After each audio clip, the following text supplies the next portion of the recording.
मामले हैं। Supreme court का आज का सुप्रीम कोर्ट का आज का जजों ने जो टिप्पणी की वो आपको पढ़ के सुना रहा हूं।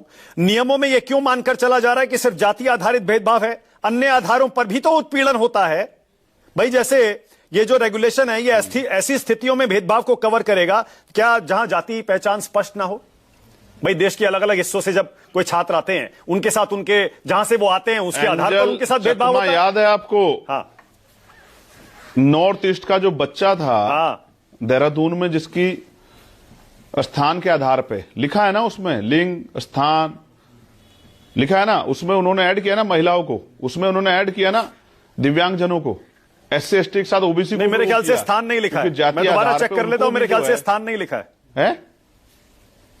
लिखा हुआ है, क्षेत्र लिखा हुआ है, आप पढ़ लो। अच्छा, मैं चेक कर लेता हूं,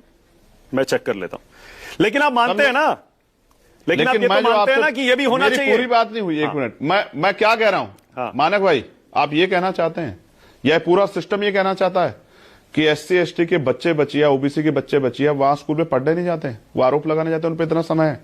आप इस बात को स्पष्ट करना। आप मुझसे बार बार कहते ना कि अपराधी मान लिया जाए। मैं आपसे पूछना चाहता हूं, कौन है वो जो कहना चाहता है कि भाई आरोप लगा दें करके SC ST बच्चे जो कर्ज लेके, लोन लेके, जमीन बेच के, जो जिनके महापुरुष बाबा साहब अम्बेडकर कहते हैं शिक्षा उनका हथियार है, शिक्षा श्रेणी का दूध है, जो पिएगा दाड़ेगा, वो यूनिवर्सिटियों कॉलेजों में वो आरोप लगाने जाते हैं। अच्छा, जन्म स्थान लिखा है, मैंने चेक कर लिया। वो रणनीति बनाते बैठ के, जन्म स्थान उसमें लिखा हुआ है, जन्म स्थान के आधार। क्या उनके पास इतना समय है कि वो रणनीति बनाएंगे किसी को आरोप लगाने की?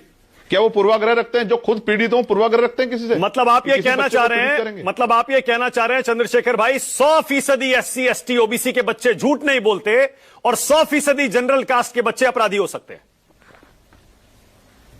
नहीं, मैंने तो नहीं कहा 100% हो सकते। 100% होता तो ये क्राइम रेट बहुत ज्यादा बड़ा होता।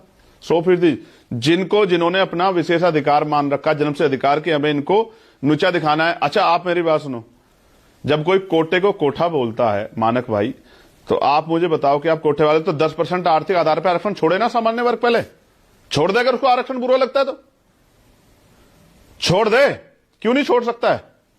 EWS का बैकलॉग भरा जा रहा है, SC ST OBC का नहीं भरा जा रहा है। मैंने आपको बता दिया, एक सेंट्रल यूनिवर्सिटी जिनको सेंट्रल गवर्नमेंट देख रही है, क्यों नहीं भर पा रहे हो? NFS हो रहा है, इसको क्यों भूल जाए हम लोग? कौन 100% की बात कर रहा है? शिकायत पर कम से कम, मैं तो आपसे पूछ रहा हूं, झूठी शिकायत पर सजा का प्रावधान तो होना चाहिए ना चंद्रशेखर भाई, इतना तो मान लीजिए ना आप।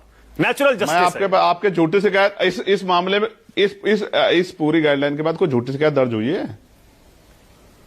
पिछले उसमें आप पे कोई डेटा होगा कि 100 झूठी शिकायत दर्ज होगी थी और उन पे 100 पे हमने कार्रवाई कर दी, वापस यूनिवर्सिटी ने कार्रवाई कर दी, क्योंकि